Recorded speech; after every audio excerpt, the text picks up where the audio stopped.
अमेरिकी संसद ने हाल ही में एक ऐसा बजट पास किया है जिसे दशकों में सबसे ज्यादा प्रवासी विरोधी कदम माना जा रहा है।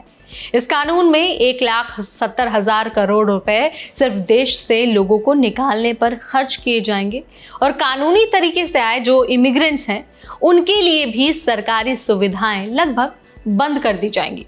तो सवाल ये है कि इतने सख्त फैसले आखिर क्यों लिए गए हैं और क्या इसका असर अमेरिका की राजनीति पर पड़ने वाला है।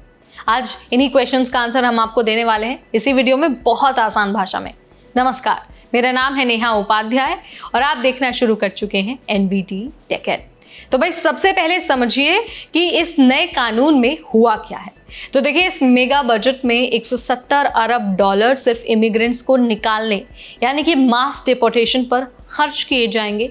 हजारों नए बॉर्डर एजेंट, डिटेंशन सेंटर्स और निगरानी तकनीक पर खर्च बढ़ेगा। इसके साथ ही जिन इमिग्रेंट्स ने कानूनी तरीके से ग्रीन कार्ड या फिर नागरिकता ली है उन्हें अब अमेरिका की बहुत सी सरकारी योजनाओं से बाहर कर दिया गया है, जैसे मेडिकल सहायता, खाद्य सामग्री योजना और हाउसिंग। यानी कि ये सिर्फ इलीगल इमिग्रेंट्स की बात नहीं है, बल्कि जो लॉफुल इमिग्रेंट्स हैं वो भी अब सीधे तौर पर प्रभावित हो रहे हैं। इसकी वजह से लाखों लोग अब अमेरिका में असुरक्षित महसूस कर रहे हैं। अब सवाल यहाँ पर यह भी उठता है कि इतना बड़ा और इतना जो सख्त कानून है वो पास करने का साहस रिपब्लिकन पार्टी को आया कैसे। तो देखिए, वजह साफ साफ ये है कि उन्हें इससे वोटों के नुकसान होने का भविष्य में डर नहीं है। ब्लूमबर्ग की रिपोर्ट के अनुसार 6 में से 5 रिपब्लिकन सांसद ऐसे क्षेत्रों से आते हैं जहां पर इमिग्रेंट की जनसंख्या नेशनल एवरेज से कम है। सिर्फ 33 रिपब्लिकन सांसदों के क्षेत्र में इमिग्रेंट्स की संख्या अमेरिका की औसत से ज्यादा है, जबकि डेमोक्रेट्स के 133 सांसद ऐसे क्षेत्रों से आते हैं। यानी कि जो लोग इस कानून से सबसे ज्यादा प्रभावित होंगे वो इन नेताओं को वोट देने की स्थिति में है ही नहीं। इसीलिए इन सांसदों को राजनीतिक नुकसान होने की चिंता है ही नहीं। अब बात करते हैं एक ऐसी सच्चाई की जो शायद आपको हैरान कर देगी। अब देखिए, डोनाल्ड ट्रंप जिन्होंने सबसे कड़ी प्रवासी विरोधी नीतियां लागू की हैं, उन्हीं को 2024 के चुनाव में सबसे ज्यादा फायदा हुआ उन प्रवासियों से जो अब अमेरिकी नागरिक बन चुके हैं।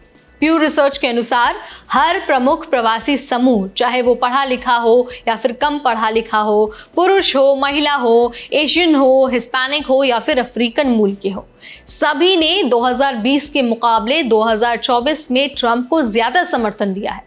यानी कि जिन लोगों की सामाजिक सुरक्षा छीनी जा रही है वो ही लोग ज्यादा संख्या में ट्रंप को वोट दे रहे हैं।